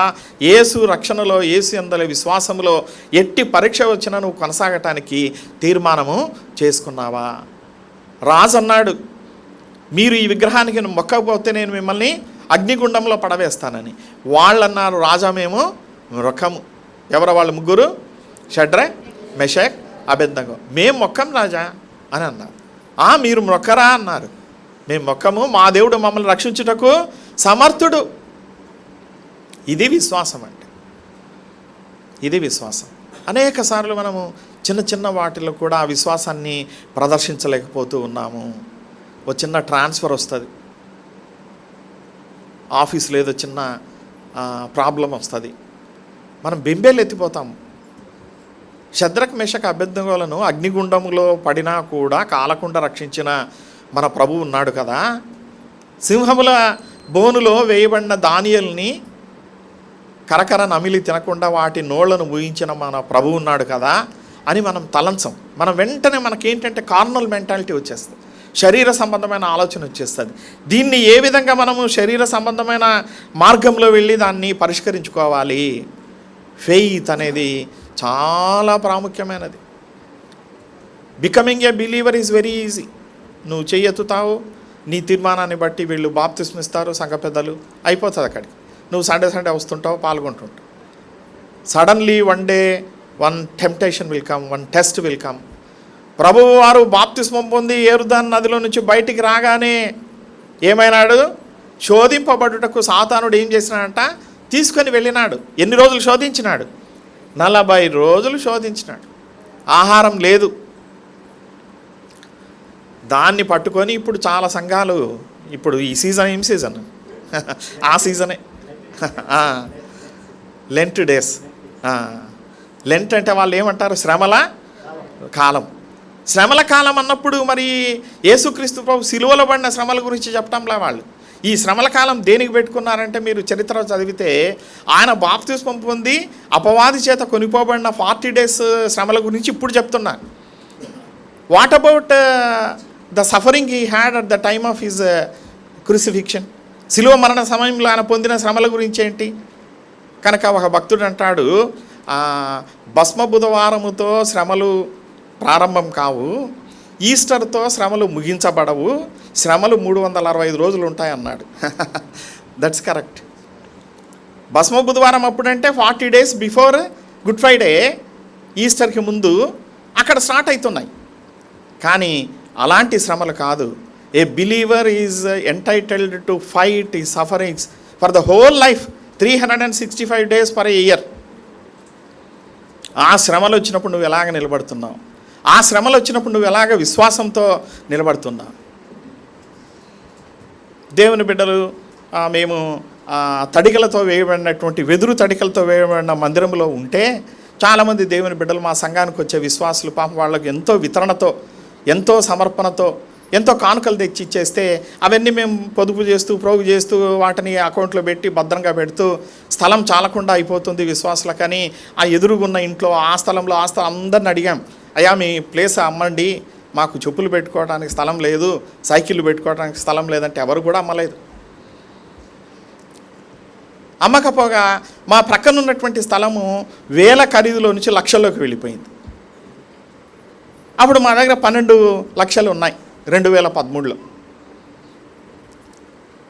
సరే, నేనే కొంతమంది సివిల్ ఇంజనీర్స్ దగ్గరికి పోయి, ఆర్కిటెక్ట్స్ దగ్గరికి పోయి, అయ్యా ఈ విధంగా మేము మందిరం కట్టాలనుకుంటున్నాము, ఇది ప్లాన్, మీరు మాకు ప్లాన్ వేసియండి అని అన్నా. 50 అడుగులు పొడవుతో 40 అడుగుల వెడల్పుతో మాకు ప్లాన్ వేసియండి అని అడిగాం. వాళ్ళు అన్నారు, మీ దగ్గర డబ్బు ఎంత ఉంది అన్నారు. మా దగ్గర 12 లక్షలు ఉందని చాలా గర్వంగా చెప్పాము. వాళ్ళు అన్నారు, పునాదులకు కూడా చాలదు మీది 12 లక్షలు, మీరు అడిగే ప్లాన్ ప్రకారము. నేను ఎట్లా అడిగానంటే, కిందంతా ఓపెన్గా ఉండాలి, పార్కింగ్కి, చెప్పుల స్టాండ్కి, వీటన్నిటికి, వంటలకు. క్రిందనే ఎవరైనా అతిథి సేవకులు వస్తే వాళ్ళ కొరకు. నెక్స్ట్ పైన 1st floorలో మందిరము, 2nd floorలో బాల్కనీ, అలాగా ప్లాన్. అంటే వాళ్ళు అన్నారు, ఇది అయ్యే పని కాదండి, మీరు ఏదైనా గోడలు కట్టుకొని రేకులు వేసుకోండి అన్న. సరే, ప్రార్థించాం. ప్రభు ఒకరోజు మాకు ఎలాంటి విశ్వాసాన్ని ఇచ్చాడంటే, మరి ఈ పనిని స్టార్ట్ చేయాలి, స్టార్ట్ చేసి మనం ప్రభువుని అడుగుదాం, ఎందుకు ఇయ్యాడు. స్టార్ట్ చేసామండి. ఉన్న 12 లక్షలు ఈ పునాదులకు అయిపోయినాయి. చాలా పెద్ద పెద్ద పిల్లర్స్, పెద్ద కట్టడం. ఆ తర్వాత దేవుడు ఏం చేశాడంటే, మనకు కుళాయి తిప్పితే నీళ్ళు వస్తాయి చూడండి, అట్లా ప్రవహింపజేసినాడు. దేవుని బిడ్డలు వారు ప్రేమతో, ఆసక్తితో, ఎవరెవరో తెలిసిన వాళ్ళు, తెలియని వాళ్ళు. అప్పటికే ఆ టైంలోనే మాకు more than 50 lakhs ఎక్కడి నుంచి వచ్చిందో తెలియదు. మందిరం తయారైంది. Ground floor, 1st floor, 2nd floorలో బాల్కనీ, తర్వాత 400 మంది మందిరంలో సులభంగా సౌఖ్యంగా కూర్చోవటానికి, 100 మంది బాల్కనీలో కూర్చోవటానికి తగిన విధంగా ఏర్పాటు చేయడానికి దేవుడు కృప చూపాడు. ఎప్పుడైతే మందిరం పని అయిపోయిందో, చుట్టుప్రక్కల ఉన్న వాళ్ళు ఏమనుకున్నారంటే, వీళ్ళ కనీసం మందిరం కట్టుకోవడానికి కూడా డబ్బు లేవు కాబట్టి దీన్ని అమ్మేసి వెళ్ళిపోయినారనుకున్నారు వాళ్ళు. వాళ్ళు అట్లా అనుకున్నారు. కానీ దేవుడు మాకేం చేశాడంటే, విశ్వాసంతో ప్రారంభించినప్పుడు కొంతమంది అన్నారు, మన ఊర్లో ఉన్నాడు కదా ఒక చాలా దాతృత్వం గల రాజకీయ నాయకుడు, ఏ క్రైస్తవులు వెళ్ళయ్యా చర్చి కడుతున్నామంటే ఆయన తక్కువ విరాళం అంటే 5 లక్షలు ఇస్తాడు. 5 lakhs is the minimum amount he will give. ఆయన అడుగుదాము అని. కానీ మేము నేర్చుకున్నది ఏమిటంటే, ప్రభువును తప్ప ఎవరిని అడగకూడదు, విశ్వాసంతో మనం ఎదురు చూస్తున్నాము. ఎవడైనా 10 రూపాయలు ఇస్తే వాడు రేపు ఆరాధన జరిగేటప్పుడు డైరెక్ట్గా లోపలికి వస్తాడు ఓట్లు అడగటానికి. మాకు అలాంటివి వద్దు. సో మేము ఎవరిని అప్రోచ్ కాలేదు. ఒక రాజకీయ నాయకుడిని కానీ, ఒక విదేశీ సహాయం పొందుతున్న వ్యక్తులని కానీ అప్రోచ్ కాలేదు. దేవుడే తన యొక్క కొళాయి తిప్పాడు, దేవుడే తన దారాలని విప్పాడు, దేవుడే ప్రవాహాన్ని ఇచ్చాడు, దేవుడే కురిపించినాడు. ఎప్పుడైతే మందిరం తయారైపోయి స్తుతికూటం పెట్టేశామో ఆ కొళాయిని ఏం చేసినాడు? తిప్పేసినాడు, క్లోజ్డ్. ప్రియమైన వారలారా, ఇలాంటివి మన యొక్క ఆత్మీయ జీవితంలో ఎన్నైనా మనం చెప్పుకోవచ్చు. అయితే వ్యక్తిగతంగా నీకు శ్రమ కలిగినప్పుడు, వ్యక్తిగతంగా నీ ఉద్యోగంలో నీకు శ్రమ కలిగినప్పుడు, వ్యక్తిగతంగా నీ క్రైస్తవ జీవితానికి ఛాలెంజ్ కలిగినప్పుడు అప్పుడు నిలబడితేనే. అందుకనే ఒక నాణానికి 2 వైపులు ఉన్నట్టు నీవు రక్షింపబడటం వేరే, విశ్వాసంతో జీవించటము వేరే. మరి హెబ్రీ 11:1 చూడండి. హెబ్రీ 11:1. విశ్వాసం అనున్నది నిరీక్షింపబడు వాటి యొక్క నిజ స్వరూపమును అదృశ్యమైనవి ఉన్నవి అనుటకు. అది విశ్వాసం అంటే నా ప్రభువు నాకు తోడుగా ఉన్నాడు, ఈ గండంలో నుంచి నన్ను తప్పించగలడు, ఈ ఇబ్బందిలో నుంచి నన్ను తప్పించగలడు అనేటువంటిది విశ్వాసం. రక్షింపబడుట ఒక ఎత్తు, రక్షింపబడిన వ్యక్తి విశ్వాసంలో కొనసాగుట ఇంకొక, అది కాయిన్ ఇంకొక సైడ్ ఆఫ్ ద కాయిన్ అన్నమాట. ప్రియమైన దేవుని బిడ్డ, ఇక్కడ ఉన్నటువంటి వారిలో 10 ఏండ్ల నుంచి రక్షింపబడిన వారు ఉంటారు, 20 ఏండ్ల నుంచి రక్షింపబడిన వారు ఉంటారు, 30 ఏండ్ల నుంచి రక్షింపబడిన వారు ఉంటారు, 50 ఏండ్ల నుంచి రక్షింపబడిన వారు ఉంటారు. అయితే విశ్వాస జీవితంలో మీకు పరీక్ష కలిగినప్పుడు, ఇబ్బంది కలిగినప్పుడు ఆ విశ్వాసం కొరకై నీవు నిలబడగలుగుతున్నావా?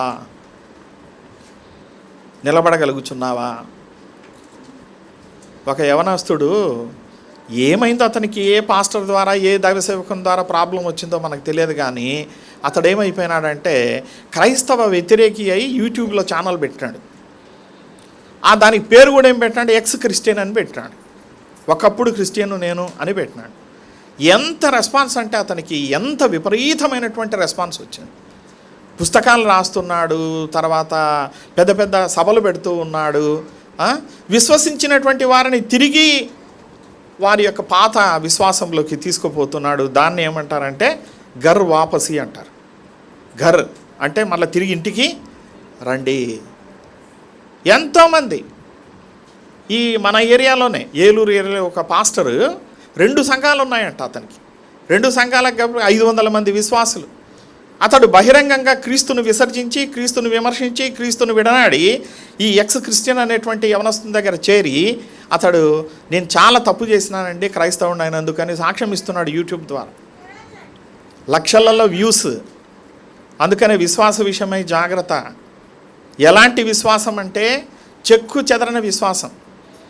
ఏ పరీక్ష వచ్చినా సరే, అగ్ని పరీక్ష వచ్చినా సరే, నేను విశ్వాసం నుండి తొలగిపోను. అందుకనే ప్రభు అన్నాడు శిష్యులతోటి, అల్ప విశ్వాసులారా అన్నాడు. వాళ్ళు అవిశ్వాసులు కాదు, కానీ ఎవరు? అల్ప విశ్వాసం. ఈరోజు ప్రభు ఒకవేళ మనల్ని చూస్తే అల్ప విశ్వాసులు అంటాడా, విశ్వాసులు అంటారా, లేక శిష్యులు అంటాడా? మనం ఒకసారి పరిశీలన చేసుకోవలసిన వారంగా ఉంటూ ఉన్నాం. బాబు 2వ వచనం చదువు. విశ్వాసంతో కూడిన మీ పనిని అని చూసుకున్నాం. 2వది ప్రేమతో కూడిన మీ ప్రయాస. అమ్మ ఇంగ్లీష్లో చదవండి, మొత్తం చదువు.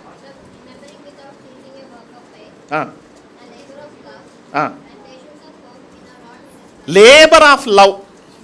ఇదేంటంటే లేబర్ ఆఫ్ లవ్ అంటే ప్రేమతో కూడిన ప్రయాస.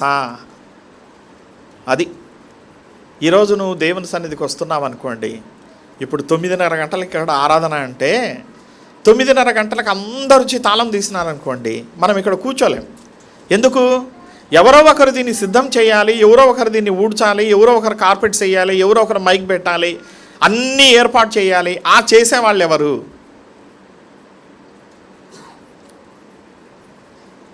చేసేవాళ్ళు ఎవరు మనకు తెలియదు. సీక్రెట్, అది సీక్రెట్. ఆ రహస్యంలో వారు ప్రభువు కొరకై పడుచున్న ప్రయాసకు తగిన ఫలాన్ని ప్రభు ఇస్తాడు వాళ్ళకి. సహోదరులు వస్తుండొచ్చు, యవనస్తులు వస్తుండొచ్చు, చిన్న బిడ్డలు వస్తుండొచ్చు, ఆడపిల్లలు. ఎవ్రీ సండే మా సంఘంలో ఒక 15 మంది యవన కుమార్తెలు వచ్చి వాళ్ళు ఆదివారం ఉదయం 7 గంటలకల్లా వచ్చేసి 8 గంటలకల్లా అంతా క్లీన్ చేసి కార్పెట్స్ వేసి రెడీ చేసి వెళ్ళిపోతారు. 10 గంటలకు ఆరాధన మాకు స్టార్ట్ అయ్యే టైం కల్లా అందరూ మామూలుగా రాయల్గా వచ్చేసి దర్జాగా వచ్చి కూర్చుంటారు. కానీ ఆలోచించాలి, ఈ చైర్స్ అన్ని తుడిచింది ఎవరు, ఈ మందిరాన్ని క్లీన్ చేసింది ఎవరు, లేకుంటే ఈ ప్రయాస పడింది ఎవరు అని దేవుడు చూస్తూ ఉన్నాడు. ఈరోజు మనం సంఘం కొరకై పడేటువంటి ప్రయాస మనకి ఎంత ఆశీర్వాదకరమో దాన్ని పొందిన వ్యక్తికే తెలుస్తుంది, కానీ ఇతరులకు తెలియదు. ఎవరెవరైతే మా సంఘంలో చిన్నపిల్లలు సండే స్కూల్ ఏజ్ నుంచి యూత్ ఏజ్ నుంచి మందిరం కొరకై ప్రయాసపడినారో దేవుడు వాళ్ళని ఎలాగ ఆశీర్వదించాడంటే అతిపెద్ద ఉద్యోగాలు ఇచ్చినాడు వాళ్ళకి. వాళ్ళు వచ్చి ఈరోజు సాక్ష్యం చెప్తారు. ఢిల్లీలో ఆల్ ఇండియా ఎయిర్పోర్ట్ అథారిటీలో డిప్యూటీ జనరల్ మేనేజర్ పోస్ట్ వచ్చింది ఒక అబ్బాయికి, మా సండే స్కూల్ అబ్బాయికి. ఎక్కడికి వెళ్ళినా చెప్తాడు సాక్ష్యం. ఏంటంటే నాకు ఈ ఆశీర్వాదం నేను మందిరంలో చేసిన పనిని బట్టి వచ్చింది. ప్రియమైన వర్లారా, ప్రేమతో కూడిన ప్రయాస ఎలాగ ఉండాలంటే ప్రేమతో కూడినదై ఉండాలి. అది అన్నా మీరు భోంచేసిపోతే బాగుండన్నా, ఎలాగుంటుంది ఆ పిలుపు? అన్నా మీరు భోంచేయగలరా?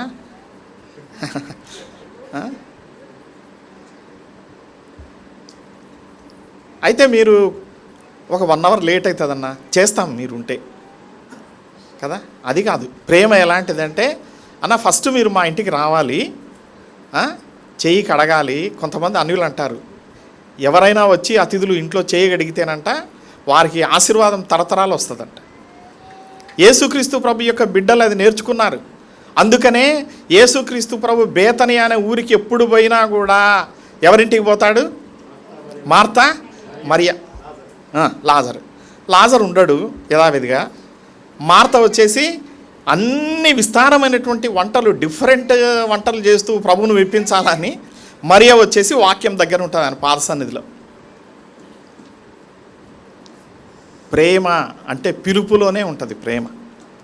అది నిజంగా ప్రేమతో పిలిచేవారు గడ్డం బట్టి పిలుస్తారంట, అన్యులు అంటారు. అది అరే తినిపోరా అని ఇట్లా గడ్డం పడతారు. ప్రేమ లేని వారు ఏం పట్టుకుంటారు? మోచేయి పట్టుకుంటారంట. మోచేయి. ఎందుకంటే వద్దక్క అంటే మామూలుగా ఇంకా వదిలిపెట్టి వెళ్ళిపోవచ్చు. యేసుక్రీస్తు ప్రభువారు మనకు నేర్పించిన గొప్ప సత్యం ఏంటంటే మనం ప్రయాసపడాలి. ఎలాగ ప్రయాసపడాలంటే ప్రేమతో కూడినటువంటి ప్రయాస. ఈ రోజుల్లో సంఘాల్లో విశ్వాసుల్లో ప్రేమ అయిపోయింది, చల్లారిపోయింది. అనేకుల ప్రేమ ఈ అంత్యదినాల్లో ఏమవుతుందంట? చల్లారిపోతుంది. మనం ప్రేమిస్తాం. ఎవరిని ప్రేమిస్తామంటే మనల్ని ప్రేమించిన వాళ్ళని మనము ప్రేమిస్తాం. కానీ నీవు ప్రభువు యొక్క ప్రేమను కలిగి ఉంటే నీవు ఎవడెవడైతే యోగ్యుడా, అయోగ్యుడా, అర్హుడా, అనర్హుడా అవి మనం చూడం. అందుకని ఆ ప్రేమను ఏమన్నాడంటే గ్రీకు భాషలో అగాపే అన్నాడు. తెలుగు భాషలో ప్రతి మాటకు ప్రేమను తర్జుమా చేశారు, కానీ గ్రీకులో బైబిల్ పండితులు అంటారు 3 లేక 4 రకములైనటువంటి ప్రేమలు ఉన్నాయి. అగాపే అంటే ప్రేమకు అర్హత లేని వాణ్ణి ప్రేమించకూడదు. అంటే తప్పిపోయిన కుమారుని తండ్రి ప్రేమించిన రీతిగా ఈరోజు విశ్వాసులకు కావాల్సింది అగాపే ప్రేమ. ఈరోజు విశ్వాసులకు కావాల్సింది గంటల తరబడి వాక్యం కాదు. ఈరోజు విశ్వాసులకు కావాల్సింది కొన్ని భాషలు ఉన్నాయి. భాషలు అంటే ఈ విధంగా మాట్లాడితే ఇతడు మనవాడు కదా, మనకున్నాయి. నేనైతే గుర్తుపడతాను. వందనాలన్నా అంటారు. ఏ సంఘము? Brother group. కరెక్ట్గా చెప్పినారు చూడండి బ్రదర్. ప్రైజ్ లార్డ్ బ్రదర్ అంటారు. హెబ్రోన్ కదా. హల్లెలూయా, హల్లెలూయా. పెంతెకోస్తు, మరణాత, బైబిల్ మిషన్. అది నమస్కారం పంతులు అంటారు. వాళ్ళెవరు? వాళ్ళు కూడా క్రైస్తవులే, అయితే వాళ్ళకి ఇంక ఈ లాంగ్వేజెస్ అన్నీ రావు. అది అయితే ఈ లాంగ్వేజ్ని బట్టి ప్రేమ ఉందా లేదా అని మనము కనుగొనగలమా? ఒక వ్యక్తి ప్రైజ్ దలాడు చెప్పొచ్చు, కానీ హృదయంలో ప్రేమ లేకపోవచ్చు. ఈరోజు ప్రేమ కొరబడింది. సంఘాల్లో ప్రేమ లేదు, సంఘాల్లో సమాధానం లేదు, సంఘాల్లో సంతోషం లేదు. నాకు చాలా దుఃఖం కలిగించే విషయం ఏంటంటే, ప్రేమ లేకపోయినా, సమాధానం లేకపోయినా, సహనం లేకపోయినా అలాంటి సంఘాలను పట్టుకొని వేలాడుతున్నారు వేల మంది. అది ఎక్కడికి పోయి నేను చెప్తుంటాను, ఈ సంఘాన్ని వదలండి, ఇక్కడ సమాధానం లేదు. ఆరాధన అయిన వెంటనే తన్నుకుంటున్నారు, ఆరాధన అయిన వెంటనే దైవ సేవకుని చొక్కా పట్టుకొని లాగి బయటికి పంపించేస్తున్నారు, స్త్రీలు సహితము. అది ఒక కొసమెరుపు. అందుకనే చిన్న చిన్న సంఘాలను ఎంచుకోండి, అక్కడ ప్రేమ ఉంటుంది, పలకరింపు ఉంటుంది. ఇప్పుడు మీరు ఇంతమంది ఉన్నారు విశ్వాసులు, మీ ఒక్కొక్కరి పేరు, మీ ఫ్యామిలీలో ఉండే వాళ్ళందరి పేర్లు దేవుని సేవకులకు తెలుసు. వాళ్ళేం తడువుకోవాల్సిన పని లేదు. మా దగ్గర 100 కుటుంబాలు ఉంటాయి, అందరి పేర్లు తెలుసు మాకు. పలకరిస్తాం, మాట్లాడతాం, ప్రార్థిస్తాం, శ్రమలో తోడుగా ఉంటాం, ఇల్లు దర్శిస్తాం, హాస్పిటల్లో ఉంటే వెళ్తాం, ఇబ్బందులు ఉంటే ఆదుకుంటాం. కారణం ఏమిటి అంటే ఎక్కడైతే ఆ ఐక్యత ఉంటుందో. కానీ ఎంతోమంది ఏంటంటే they are giving importance to numbers. అది మేము పలానా సంఘానికి పోతున్నామని, అక్కడైతే 1000 మంది వస్తారన్నా అని. 1000 మంది కాదు, క్వాంటిటీ కాదు, ఏం కావాలి? క్వాలిటీ, క్వాంటిటీ కాదు. మా దగ్గర దాదాపు 60 ఏండ్ల నుంచి ఆంధ్రప్రదేశ్లో చాలామందికి తెలుసు, మా పట్టణంలో అవి తయారైతే జీ పుల్లారెడ్డి స్వీట్స్ అంటారు. తిన్నారా? తిన్నారు. హైదరాబాద్లో కూడా ఉన్నాయి వాళ్ళ బ్రాంచ్, పుల్లారెడ్డి స్వీట్స్ అంటారు. ఎందుకు ఇంత ఫేమస్ అయినాయి? ఆ స్వీట్ ప్యాకెట్ మీదనే ఇప్పుడు లేదు, ఇంతకుముందు ఉండేది. ఏమని? ఆంధ్రప్రదేశ్ గవర్నర్ గారికి అధికారిక స్వీట్స్ సప్లైదారుడు అని దాని మీద ఉంటుంది. ఇప్పుడు తీసేసినారనుకోండి. ఎందుకంటే నాణ్యత. నువ్వు 200 పెడితే 6 లడ్లు వస్తాయి అంతే. ఇదే 200 బయట పెడితే 30 లడ్లు వస్తాయి. అక్కడ క్వాంటిటీ, ఇక్కడ క్వాలిటీ. మరి నీ ప్రేమ ఎలాగుంది? క్వాలిటేటివ్ లవ్వా, అగాపే లవ్వా?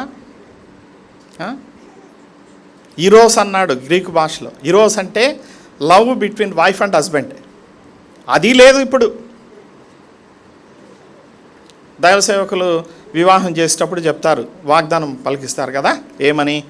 నేను జీవితకాలం మరణం పట్టుకుని నీకు విధేయురాలనై ఉంటాను, తోడుగా ఉంటాను, అన్నీ చెప్తారు. వ్యాధి ఎందు, బాధ ఎందు అన్నీ అని. మళ్ళీ మీరు చెప్పండి బాబు అంటే ఆయన చెప్తాడు. అంత అయిపోయి ఇంటికి పోయిన తర్వాత వాక్యం అంతా తారుమారు అయిపోతుంది. అక్కడ అమ్మాయి ఏమంటుందంటే, నేను నీకు లోబడి ఉండను, నువ్వు నాకు లోబడి ఉండాలి అని. ఈయనంటాడు, లేదు నువ్వేదైతేగా ఉండాలి అంటే, లేదు వాక్యం ఏం చెప్పిందంటే ఫస్ట్ నువ్వు ప్రేమించాలంట, తర్వాత నేను విధేయతగా. ఇట్లా వాక్యం తెలిసినటువంటి కపుల్స్ కూడా ప్రేమ విషయంలో కొట్లాడుకొని చాలా త్వరగా వారానికి, 2 వారాలకు, నెలకు, సంవత్సరానికి కూడా వాళ్ళు విడిపోతున్నారు. కొంతమంది దైవ సేవకులు, పాత తరం దైవ సేవకులు, వాళ్ళు 70 ఏండ్లు కలిసి కాపురం చేస్తున్నారు, 80 ఏండ్లు. ఈ మధ్య కోయంబత్తూరు ఏరియా నుంచి ఒక దైవ సేవకుడు వచ్చాడు, కురువిల్ల గారు. 81 ఏండ్లు వయసు. ఆ సిస్టర్ గారికి, వారి శ్రీమతికి, మేబెల్ ఆమెకు 75 ఏండ్లు. ఎంత ప్రేమ అంటే చూసి మాలాంటి వాళ్ళు యవనస్తులు కులుక్కునేంత ప్రేమ. ఆయనను క్షణము అంటిపెట్టుకొని, ఆయన షుగర్ వ్యాధి ఉంది ఆయనకు. ఈమె 3 సార్లు ఆయనకు ఇన్సులిన్ ఎక్కించి షర్ట్ తీసి గుచ్చుతూ ఉంటుంది. నేను అడిగాను, సిస్టర్ ఏంటి అసలు మీ ద్వారా అనుకుంటా బ్రదర్ ఇంత అద్భుతంగా ఉన్నాడు అంటే, ఏం బ్రదర్ అన్ని రోగాలు ఉన్నాయి బ్రదర్కి, నేనే చూసుకోవాలి అని. ఆయన వాక్యం చెప్తున్నాడు, 2 గంటలు వాక్యం చెప్పాడు, కళ్ళు సరిగా కనపడవు. ఏం చేశాడంటే వచనాలన్నీ కూడా ఈ A4 సైజ్ షీట్లో, ఆ పేపర్లో ఇంత పెద్ద బోల్డ్ లెటర్స్ తోటి ఆయన ఎన్ని వచనాలు చెప్పాలనుకో అవన్నీ కూడా ప్రింట్ తీసుకొని వచ్చినాడు. అవి ఇట్లా పెట్టి మళ్ళీ దాని మధ్యలో భూతద్దం పెడతాడు. ఇవి ముందే ఇంతలావు, మళ్ళీ భూతద్దం పెట్టి చదువుతాడు. అనుక్షణం ఆమె వెంటాడుతూనే ఉంటుంది. ఏం తిన్నాడు, ఏం చేసినాడు, ఏదైనా ఇంత అన్నం ఎక్కువ తిన్నాడు అనుకోండి అరుస్తుంది. Water doing no just small piece of sweet అంటాడు. నో నో నో మళ్ళీ గుచ్చుతుంది 3 సార్లు. నేను అడిగాను ఎంత వేస్తున్నారంటే 60 యూనిట్లు insulin per day, morning 20, mid day 20, evening 20. అలాంటి ప్రేమగల కాపురాలు ఉన్నాయి. తర్వాత మొదటి రోజు, మొదటి వారమో, మొదటి నెల, మొదటి సంవత్సరమో విడిపోయే వాళ్ళు కూడా ఉన్నారు. ప్రేమ ఎక్కడుంది అంటే నీవు నిజంగా దేవునిలో అంటుకట్టబడి ఉంటే, అందుకనంటాడు బిల్లీ గ్రహాం గారు, ప్రతి క్రైస్తవ కుటుంబము క్రీస్తు కేంద్రిత కుటుంబంగా ఉండాలంట. క్రీస్తు కేంద్రిత కుటుంబం అంటే ఇది ఒక బార్ అనుకోండి, ఏబి. ఇక్కడ నుంచి ట్రయాంగిల్ షేప్ తీసుకుంటే ఈ పైన ఉండేది సి ఎవరంటే క్రైస్ట్. ఇక్కడ ఏ అంటే ఒక బ్రదరు, బి అంటే ఒక సిస్టర్. ఎప్పుడైతే పైన క్రీస్తు ప్రభు ఉంటాడో అప్పుడు ఈ ట్రయాంగిల్ సక్సెస్ అవుతుంది. ఇప్పుడు ఏంటంటే ట్రయాంగిల్ లేదు, ఓన్లీ ఈ బార్ ఉంది. ఈ బార్ ఎంత దూరం పోయినా ఇది కలుసుకోదు. ఇది ఇట్లా పోతూనే ఉంటుంది, ఇది ఇట్లా పోతూనే ఉంటుంది. ఈ రెండింటిని కలిపేవాడే క్రీస్తు కేంద్రిత కుటుంబం. వ్యక్తుల్లో ప్రేమ లేదు, సంఘాల్లో ప్రేమ లేదు, కుటుంబాల్లో ప్రేమ లేదు. మనం ప్రేమ ఉన్నట్లుగా అనుకుంటాం కానీ లేదు. ఉంటే ఎలాంటి ప్రేమ ఉండాలి? అగాపే ప్రేమ ఉండాలి. ప్రతి వ్యక్తిని నువ్వు ప్రేమించగలిగి ఉండాలి, ఇర్రెస్పెక్టివ్ ఆఫ్ దెయిర్ డినామినేషన్. ఎవరన్నా కానివ్వండి. ఇప్పుడు మనము కొన్నిసార్లు నేను మీ విఘ్నత కొరకు చెప్తున్నాను. చాలామంది మనం అనుకుంటాం వీళ్ళు నామకార్తులు, వీళ్ళు పరలోకం పోరు అని. వాళ్ళల్లో ఉండేటువంటి విశ్వాసము గొప్ప గొప్ప విశ్వాసాలు కూడా లేదు. అంత విశ్వాసం కలవారు ఉన్నారు, వాక్యాన్ని భయపడేవారు ఉన్నారు, వాక్యాన్ని ప్రేమించేటువంటి వారు ఉన్నారు. కనుక ప్రియమైన వారలారా, ప్రేమతో కూడిన మీ ప్రయాస. ఎప్పుడైతే నీకు ప్రేమ ఉంటుందో నీవు కుటుంబం కొరకై ప్రయాసపడతావు, సంఘం కొరకై ప్రయాసపడతావు, సేవ కొరకై ప్రయాసపడతావు, దేవుని నామమునకు సాక్ష్యం తెచ్చేటువంటి విధంగా నీవు ప్రయాసపడతావు. జ్ఞానం గల స్త్రీ చెప్పండి. ఓకే, 3 రాళ్ళు. అది నీ కుటుంబం మీద ప్రేమ ఉంటే ఇంటిని ఏం చేయాలి? కట్టాలి. అది కట్టాలి అంటే ఏం చేయాలి? ప్రార్థించాలి. భర్త డ్యూటీకి వెళ్ళగానే మోకాళ్ళ మీద పడాలి, ప్రార్థించాలి. పిల్లల క్షేమం నిమిత్తమై ప్రార్థించాలి. ఈ రోజుల్లో ఆ ప్రార్థన పరిచర్య అనేటువంటి తగ్గిన కారణం చేత కుటుంబాలు దీవెనకరమైన స్థితిలో లేవు. అశాంతి, అసమాధానం, సంతోషం లేని పరిస్థితి, ఇంట్లో ఎలాంటి ఆనందం ఉండదు. ఇంటికి రాగానే ఎవరి మొబైల్స్ వాళ్ళు పట్టుకుంటారు, అంతే, ఇంకా కూర్చొని ఉంటారు, అంతే. ఇప్పుడు ఇంకా అన్ని జబ్బులు కూడా వచ్చేస్తున్నాయి ఆ విధంగా కూర్చోవటం వల్ల. ప్రియమైన దేవుని బిడ్డలారా, ప్రేమను అలవర్చుకోండి, ప్రేమ అనే భాష మాట్లాడండి, ప్రేమలో మునగండి. యేసుక్రీస్తు ప్రభు యొక్క ప్రేమలో మనం ఏం కావాలంటే సమ్మిళితం కావాలి. ఆయన అందుకని అన్నాడు, ప్రియులారా చూడుడి, ఆయన మనలను ఎట్టి విధముగా ప్రేమించనో మీరు చూడు. ఎట్లా ప్రేమించాడు? అయోగ్యులమైన మన పక్షంగా తన ప్రాణాన్ని ఇచ్చినాడు, తన రక్తాన్ని ఇచ్చినాడు, మనల్ని విమోచించినాడు. ఈరోజు నీవు ప్రేమతో ప్రయాసపడుచున్నావా? ప్రభు కొరక నీవు చేసే ప్రతి పనిని ప్రభు లెక్క చూస్తూ ఉన్నాడు. హెబ్రీ 6:10 అంటాడు, దేవుని కొరకై మీరు చేసే ప్రతి పనికి తగినటువంటి ఆ ఫలితమును ఆయన మీకు తప్పక ఇస్తాడు. చదవండి హెబ్రీ 6:10. మీరు చేసిన కార్యమును పరిశుద్ధులకు మీరు ఉపచారం చేసి ఇంకనూ మీరు ఉపచారం చేయుచుండుట చేత తన నామమును బట్టి తన నామమును బట్టి మీరు ప్రేమ చూపుతున్నారు. నా కొరకో ఇంకొకరి కొరకో కాదు. మీరు ఎవరి కొరకు చూపిస్తున్నారు ప్రేమ? ప్రభు నామమును బట్టి చూపిస్తున్నారు. ఈరోజు ఆ చూపిన ప్రేమను మరచుటకు దేవుడు, అది నువ్వెప్పుడు గుర్తుపెట్టుకో. దేవుని కొరకై, దేవుని సేవ కొరకై, దేవుని ప్రజల కొరకై, దేవుని యొక్క సువార్త కొరకై, దేవుని సంఘం కొరకై, దేవుని బిడ్డల కొరకై నీవు 10 రూపాయలు ఇస్తే ఆయన నీకు 100 రూపీస్ ఇస్తాడు. ఎందుకంటే ఆయన అన్యాయస్తుడు కాదు.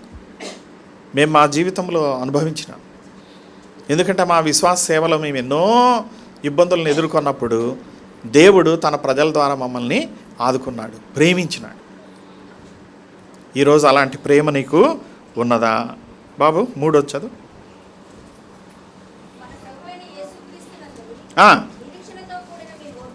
ఓకే, నిరీక్షణతో కూడిన మీ ఓర్పు. మొదటిది ఏంటమ్మా? What is first thing? విశ్వాసంతో కూడిన పని. రెండవది ప్రేమతో కూడిన ప్రయాస. మూడవది నిరీక్షణతో కూడిన ఓర్పు. ఓర్పు ఎలాగ ఉండాలంటే నిరీక్షణతో కూడింది అయి ఉండాలి. మన ఆత్మీయ జీవితంలో ఈ రోజుల్లో మనం నిరీక్షణ లేని కారణం చేత ఓర్పును కోల్పోతున్నాం, ఓర్పు లేని కారణం చేత నిరీక్షణ లేని వారముగా మనం ఉంటూ ఉన్నాం. నిరీక్షణ అంటే నాకు ప్రభువు తప్పనిసరిగా మేలు చేస్తాడు, ఇది నిరీక్షణ. అనేక సార్లు నిరీక్షణ కోల్పోయి కొంతమంది సూసైడ్ చేసుకుంటున్నారు బ్రతుకు మీద బాధతో. యేసుక్రీస్తునందు విశ్వాసం ఉంచిన ఏ వ్యక్తి కూడా నేను చచ్చిపోతే బాగుండు, దేవుడు నా ప్రాణం తీసేస్తే బాగుండు, ఇలాంటి మాటలు ఎవరైతే మాట్లాడతారో మీరు మర్చిపోండి, మీరు దేవుని బిడ్డలు కాదు. అది ఎన్ని శ్రమలైనా రాని, యోబుకి ఎన్ని శ్రమలు వచ్చినాయి. అయితే యోబు ఏం చేసినాడు? మాట ద్వారా కానీ క్రియ ద్వారా కానీ ఏ పాపము చేయలేదు. నిరీక్షణ గలవాడు. చూడండి, యోబు గ్రంథం 19వ అధ్యాయం 25వ వచనం. Book of Job chapter 19 verse 25.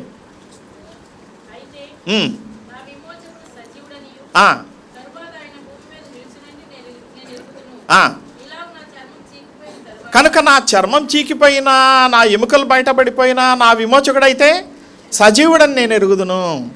అలాగే అపుస్తల కార్యం 27లో అంటాడు, పౌలు ఓడలో ప్రయాణం చేయిచుండగా ఓడ బద్దలైపోయి సముద్రంలో కొట్టుకొని పోయే పరిస్థితి వస్తే అక్కడ పౌలు అంటున్నాడు, ఇక బ్రతికెదమన్న నిరీక్షణ మాకు ఆశ బొత్తిగా లేకపోయాను. ఇంగ్లీష్ భాషలో దాన్ని ఎలా తర్జుమా చేశారంటే we don't have hope, we reached a status where it was hopeless condition. మన జీవితంలో కూడా అలాగ నిరీక్షణ లేని స్థితి రావచ్చు. ప్రియమైన దేవుని బిడ్డ, ప్రియమైన యవనస్తులారా, ప్రియమైన యవన కుమార్తెలారా, మీ జీవితంలో ఎప్పుడే కానీ మీకు నిరీక్షణ కోల్పోయే టైం వచ్చిందనుకోండి, జస్ట్ ప్రభువును గుర్తుపెట్టుకోండి, ఆయన్ని ప్రార్థించండి. మీ ప్రాణం బహు విలువైనది. ఒకడు సర్వలోకమును సంపాదించుకొని తన ప్రాణమును పోగొట్టుకుంటే వానికి ఏమీ ప్రయోజనము. ఈరోజు నిన్ను ప్రేమించే వ్యక్తులు ఉంటారు, నీ కుటుంబం ఆధారపడి ఉంటుంది, నీ బిడ్డలు ఉంటారు, నీ తల్లిదండ్రులు ఉంటారు. నువ్వు నిరీక్షణ కోల్పోయి నీ జీవితాన్ని ముగించుకుంటే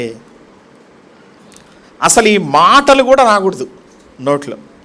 ఎందుకని అలా ఎవరైనా మాట్లాడితే వాళ్ళను విశ్వాసగా పరిగణించను.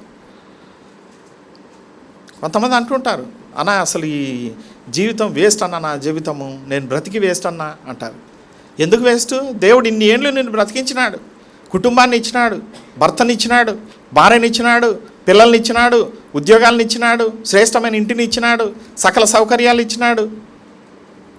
ఈరోజు నీకు ఒక అనారోగ్యత వచ్చింది, లేదంటే ఈరోజు నీకు ఒక సమస్య వచ్చింది, లేదంటే ఈరోజు నువ్వు పరీక్షలో ఫెయిల్ అయినావు, లేదంటే ఈరోజు నీకు ఉద్యోగం రాలేదు. అయితేమి? ఆకాశ పక్షులను చూడి అవి విత్తవు, కోయవు, పంటను కూర్చుకొనవు, వాటిని పోషించు దేవుడు మిమ్మల్ని పోషించడా? ఈరోజు నువ్వు నిరీక్షణ లేని స్థితిలో ఉన్నావేమో. ప్రభు నీతో మాట్లాడుతున్నాడు. నిరీక్షణ ఉంటే నీకు ఓర్పు ఉంటుంది, ఓర్పు ఉంటే నిరీక్షణ ఉంటుంది. ఇవి రెండు కూడా ఇంటర్లింక్డ్. ఓర్పు ఉంటే నువ్వు ఎప్పుడు కూడా తొందరపడే ఎలాంటి నిర్ణయాలు తీసుకో. తొందరపడే నిర్ణయం తీసుకున్నావంటే దేవునికి దూరస్తుడవని అర్థం. తెస్సలోనిక సంఘంలో ఈ 3 అద్భుతమైన విషయాలు ఉన్నాయి. మొదటిది ఏంటి చెప్పండి? విశ్వాసంతో కూడిన మీ పని. రెండవది ప్రేమతో కూడిన ప్రయాస. మూడవది నిరీక్షణతో కూడిన ఓర్పు. రోమా 5లో అంటాడు, శ్రమ నిరీక్షణ ఏం చేస్తుంది? మనల్ని చివరికి మహిమలోనికి తీసుకొని పోతుంది. నిరీక్షణ కలిగి జీవించాలి. ప్రియమైన దేవుని బిడ్డ, ఈరోజు మనం ఒక తీర్మానం చేసుకుందాం. ప్రభువా, అనేక సార్లు నేను నిరీక్షణ లేనివాడనై, నిరీక్షణ కోల్పోయిన దాన్నై, ఏంటి ప్రభువు నాకేం సహాయం చేయలేదు అనేటువంటి వ్యసనంతో కూడిన మాటలను నేను మాట్లాడినాను. ఏలియా లాంటి నిప్పు ప్రవక్త కూడా ఏమన్నాడంటే నా బ్రతుకెందుకు అన్నాడు. ఏలియా లాంటి ప్రవక్త. కనుక ఇది ఎవరికైనా రావచ్చు. ఇలాంటి దాన్ని ఇంగ్లీష్లో ఏమంటారంటే కృంగుబాటు అంటారు. కృంగుబాటు అంటే తెలుగులో, ఇంగ్లీష్లో ఏమంటారంటే డిప్రెస్ అయిపోవటం. ఎప్పుడు ఆ వ్యక్తి డిప్రెస్ అవుతాడంటే ఆ పరలోక సంబంధమైన తండ్రి మీద నిరీక్షణ లేనప్పుడు. ఈరోజు ప్రభు నీతో నాతో మాట్లాడుతున్నాడు. నిరీక్షణ కలిగి ఉన్నావా? నిరీక్షణ లేని రోజుల్లో మనం ఉన్నాం, కానీ నీకు నిరీక్షణ ప్రభునందు ఉంటుంది. ఆ నిరీక్షణ ఉంటే నీకు ఓర్పు ఉంటుంది, ఓర్పు ఉంటే నిరీక్షణ ఉంటుంది.